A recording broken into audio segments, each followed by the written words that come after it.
وأهلا وسهلا فيكم في قناتنا لبى الطبخ. اليوم إن شاء الله راح نعمل مع بعض سلطة المكرونة الباردة بطريقة سهلة وبسيطة جدا، بصوص طبعا طعمه خرافي وبشهي ولذيذ.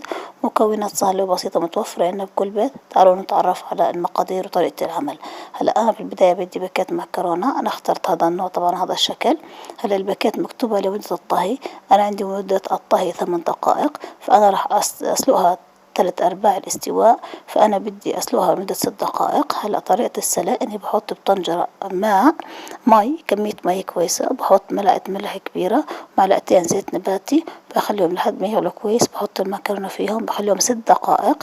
بعدين بحطها بمصفاي، بحط المصفاي تحت مية الحنفية عشان أوقف استواء المكرونة وأبردها. هلا المكرونة بردت تماما، بدي أبلش أنزل بالخضروات. عندي زيتون أسود مقطع شرائح طبعا بدي أحطه. هلا فلفلة ملونة أو فلفل رومي، طبعا أنا جبت ألوان من كل لون حبة، بدي أقطعها سلايدات طويلة وأصابع عشان تتناسب مع شكل المكرونة. هلا ضفتهم كمان. بدي أضيف عندي طبعا هلا علبة ذرة جبتها غسلتها وصفيتها وأضفتها. هلا بدي أضيف كمان عندي خس، أنا الخس قطعته قطع متوسطة، طبعا الخس خطوة اختيارية بس أنا بحب طعمه في السلطة فضفته. هلا عندي جزر، هلا الجزر يفترض أنا قطعه أصابع طويلة عشان يتناسب مع شكل المكرونة، بس أنا مش متوفر عندي جزر عادي، فكان عندي جزر مبروش برش خشن فضفته. هلا مخلل خيار، طبعا جبت خيار متوسطة قطعتها وحطيتها هي إضافة بس بعطي طعم كمان. والبصل يفضل يكون بصل أخضر، أنا مش متوفر عندي بصل أخضر فحطيت بصل أبيض نص حبة. هلا بدي أخلط المكونات كلها مع بعض وبلش أعمل بالصوص أو الدريسنج اللي بدي أحطه على المكرونة.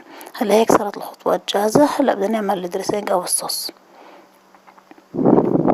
هلا بالنسبة للصوص، في البداية أنا بدي مايونيز، راح أحط 6 ملاعق كبيرة مايونيز، وراح أحط 3 ملاعق لبن رايب، طبعا مايونيز أكتر من اللبن، طبعا هاي كمية تقريبية حسب كل واحد بقدر الكمية حسب كمية المكرونة.